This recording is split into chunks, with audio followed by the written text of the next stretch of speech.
आज पढ़ेंगे अध्याय 8 हमारा राज्य बिहार। बिहार के बारे में इसमें बहुत सारा चीज जानकारी दिया हुआ है। देखिए हम लोग पढ़ते हैं। बिहार यह एक पूर्वी भारत का एक महत्वपूर्ण राज्य है जो पूरब से पश्चिम तक 483 किलोमीटर लंबाई तथा उत्तर से दक्षिण तक 345 किलोमीटर चौड़ा है। ठीक है। अब देखिए राज्य से सटे जो मेन पॉइंट है उसमें मैंने सिर्फ हाईलाइट किया।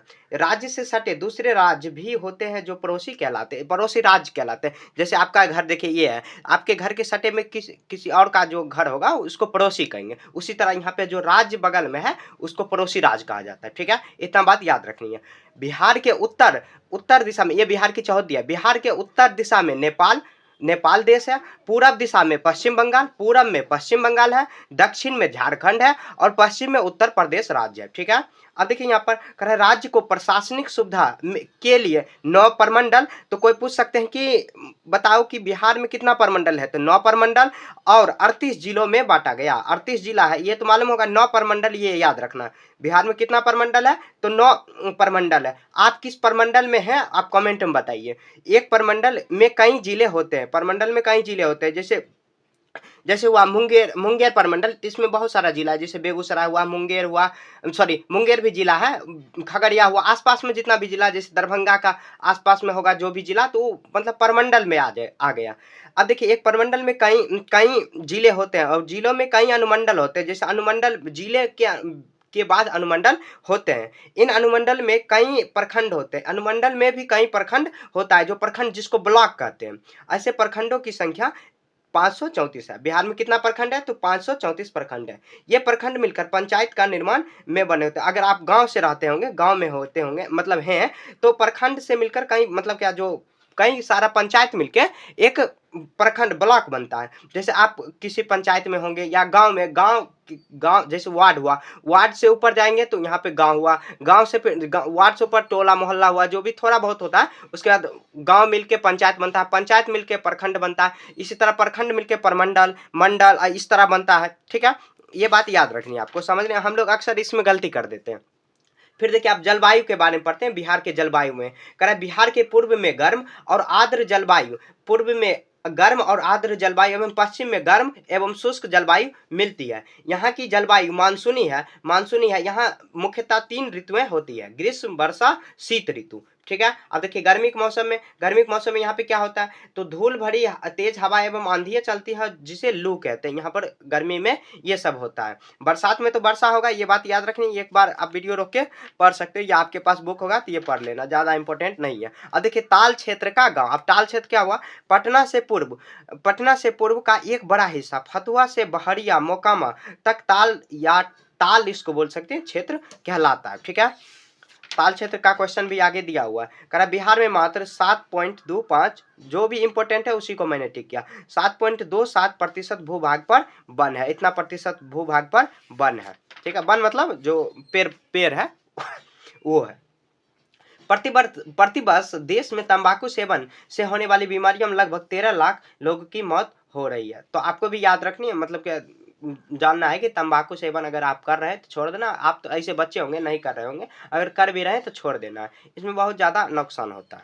नुकसान क्या, आप मारे ही जाओगे, कोई बचाने वाला नहीं होगा। अब देखिए वन प्रणाली, बाघ हमारा राष्ट्रीय पशु है, ये बात याद रखना है। बाघ हमारा राष्ट्रीय पशु है।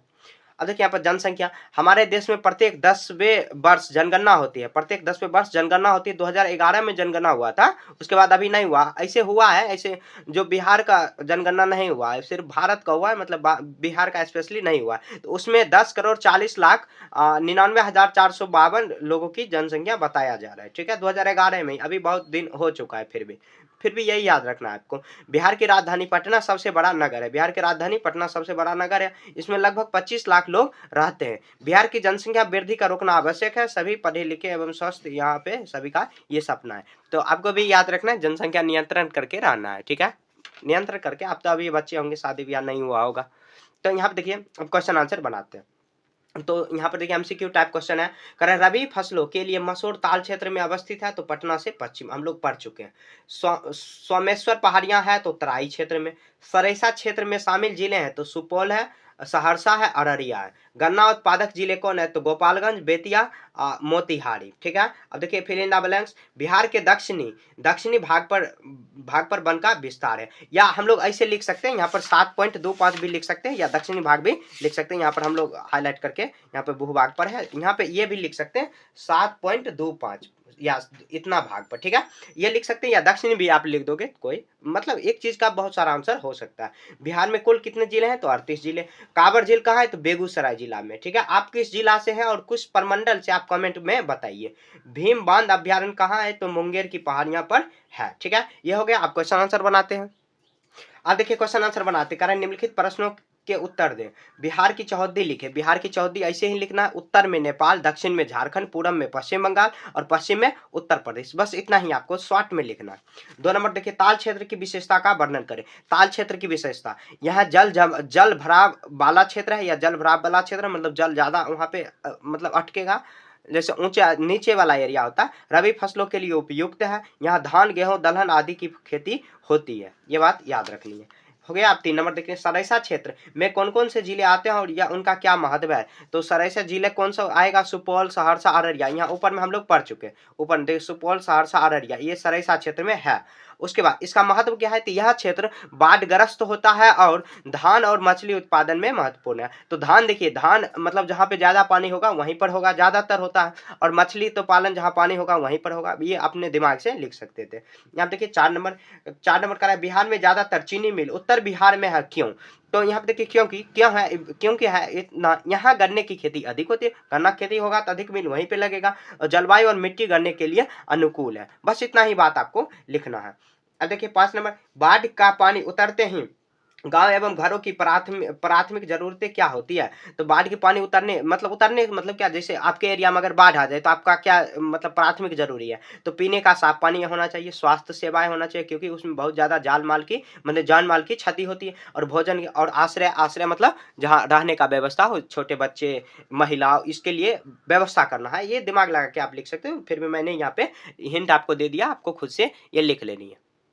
अब देखिए 6 नंबर में कह रहा है कि बरसात में उत्तर बिहार के लोगों को किस प्रकार की कठिनाई झेलनी पड़ती है। तो बरसात में उत्तर बिहार के लोगों की कठिनाई है, क्या होता है कठिनाई? तो बाढ़ से खेत एवं घर डूब जाते हैं। बरसात होगा तो वहाँ पे उत्तर बिहार में बहुत ज़्यादा नीचे है, तो वहाँ बाढ़ प्रभावित एरिया है, तो वहाँ पे ज़्यादा पानी आएगा तो घर डूब जाता है, खेत डूब जाता है। संक्रामक बीमारी फैलती है पानी से, जैसे मच्छर फैल जाता है। बरसात के टाइम में देखे होंगे कि मच्छर बहुत ज़्यादा आ जाता है, तो उससे बहुत सारा बीमारी फैलता है। एक मच्छर ही नहीं, बहुत सारा बीमारी उससे फैलता। यातायात प्रभावित होता, मतलब कहीं जा नहीं सकते, बस, ट्रेन, टेम्पो वगैरह ये सब नहीं चल सकता, तो यातायात बहुत ज्यादा प्रभावित होता है। ठीक है, अब देखिए बाढ़ से बचाव का क्या समाधान है। तो बाढ़ से बचाव का समाधान बांध एवं तटबंध बनाना चाहिए, बांध बना के रखना चाहिए, ताकि नदी का पानी जो उफान आवे मतलब तेज हो तो बाहर नहीं आवे, तो बांध बड़े बड़े बनाना चाहिए। जल की निकासी की व्यवस्था होना चाहिए, जैसे जल की निकासी नहीं है तो बाढ़ आएगा ही, तो जल मतलब किस तरह कर सकते हैं, वनों की कटाई पर रोकना चाहिए। वनों की कटाई मतलब देखिए, अगर वन रहेगा तो मिट्टी की कटाई बचेगा, तो वनों की कटाई पे रोकना चाहिए, इससे बाढ़ कम आएगा। ठीक है, तो इस तरह ये चैप्टर खत्म हो चुका है। कहीं भी आपको समझने में दिक्कत है तो कमेंट में पूछिए। मिलेंगे नेक्स्ट चैप्टर में, तब तक के लिए जय हिंद, जय भारत।